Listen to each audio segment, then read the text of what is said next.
Magandang gabi mga kababayan, narito po ang result summary ngayong araw ng Huwebes, April 30.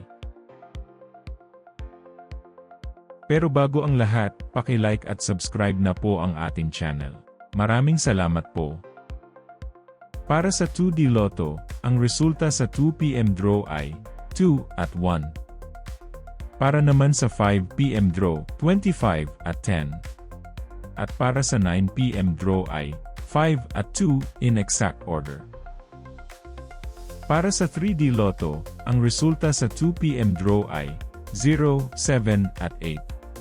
Habang sa 5 PM draw ay 4, 7 at 9. At para sa 9 PM draw, 0, 6 at 0 in exact order.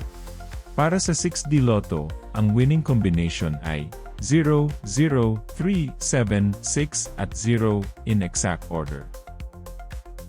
I-pause ang ating video at paki-check mabuti ang inyong mga tickets. Para sa Lotto 642, ang ating winning combination ay 7, 24, 41, 42, 29, at 40 in any order.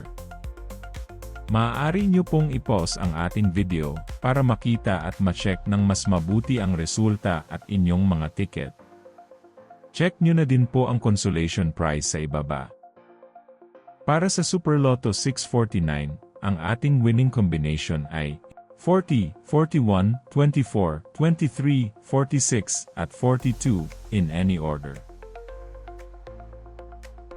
Muli, maaari nyo pong i-pause ang ating video para sa pag-check ng inyong mga ticket at panalo. Narito po ang draw schedule at jackpot estimate para bukas. Congratulations po sa lahat ng nanalo. Kita-kita po ulit tayo bukas. Maraming salamat po sa panunood.